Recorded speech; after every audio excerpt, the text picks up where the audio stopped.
Perkembangan teknologi digital pada dekade terakhir membawa dampak yang signifikan dalam berbagai aspek kehidupan. Salah satu dampaknya adalah terhadap pola perilaku sosial masyarakat termasuk dalam bidang kesehatan mental, khususnya remaja yang dibawa langsung oleh teknologi. Oleh karena itu, saya Timothy dan Saya Maria Angelina. Dengan bangga saya akan mempresentasikan judul penelitian dengan topik hubungan kesehatan mental dan tipe kepribadian remaja di Surabaya terhadap kepercayaan pada chat.ai sebagai konselor. Salah satu inovasi yang semakin populer adalah penggunaan chatbot berbasis kecerdasan buatan AI. Sebagai media konten psikologis, chatbot AI menawarkan akses cepat, praktis, dan relatif anonim, sehingga dialog dapat membantu individu, khususnya remaja, dalam mengekspresikan permasalahan psikologis maupun mendapatkan dukungan emosional awal. Namun penerimaan dan kepercayaan remaja terhadap chatbot AI sebagai unsur masih sangat bervariasi dan dipengaruhi oleh banyak faktor. Masa remaja merupakan fase perkembangan yang ditandai dengan dinamika emosional, pencarian jati diri, serta perentangan terhadap gangguan kesehatan mental, seperti stres, kecemasan, dan depresi. Data menunjukkan bahwa prevalensi masalah kesehatan mental pada remaja di Indonesia cukup tinggi, termasuk di Surabaya, sebagai salah satu kota metropolitan dengan tingkat tekanan akademik, sosial, maupun lingkungan yang kompleks. Dalam kondisi tersebut, akses terhadap pelayanan konseling yang cepat dan terjangkau menjadi kebutuhan penting. Situasi ini semakin berparah oleh pandemi COVID-19. Kebijakan pembatasan sosial, kehidupan sekolah, serta isolasi jangka panjang menyebabkan remaja kehilangan kesempatan untuk berinteraksi langsung dengan teman sebaya, maupun mendapatkan dukungan emosional dari lingkungan sosialnya. Kondisi tersebut memicu peningkatan signifikan kasus kecemasan, stres, dan depresi di kalangan remaja.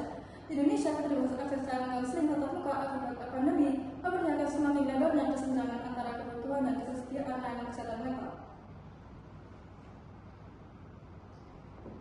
Sebagai respons terhadap tantangan tersebut, teknologi digital khususnya chatbot berbasis kecerdasan buatan AI muncul sebagai alat alternatif untuk mendukung kesehatan mental.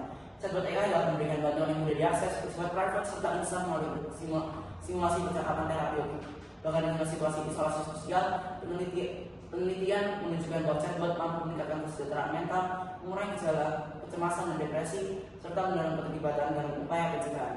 Chatbot generatif seperti Webbot atau sistem berbasis ChatGPT dinilai semakin menjanjikan karena mampu menghasilkan respons yang empatik, peka terhadap konteks, dan memberi pengguna merasa seperti didengarkan. Namun, perlu digarisbawahi bahwa efektivitas dengan AI akan bergantung pada ekspektasi dari kondisi penggunanya. Ketergantungan emosional terhadap AI dapat menarik seseorang dari relasi sosial antar manusia. Hal ini beresiko melemahkan kemampuan dan motivasi untuk bersosialisasi yang sebenarnya penting untuk kesehatan mental dan keseimbangan hidup. Penelitian ini menggunakan metode kuantitatif. Kami menyebarkan kuesioner online dan offline dengan minimal 100 responden remaja di Surabaya. Data dianalisis menggunakan SPSS 25 dengan uji deskriptif, normalitas, reliabilitas, serta validitas.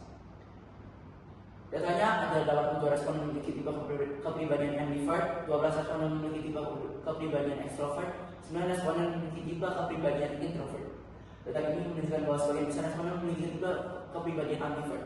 Nilai rata-rata kesehatan mental responden penelitian ini 17,25 lebih tinggi dari rata-rata 8,5. Berdasarkan pada hasil pengolahan data menunjukkan bahwa pada umumnya responden mengalami masalah kesehatan mental. Tingkat kepercayaan responden pada AI lebih tinggi dibanding rata-rata. Hal ini menunjukkan bahwa responden cukup tinggi terhadap AI.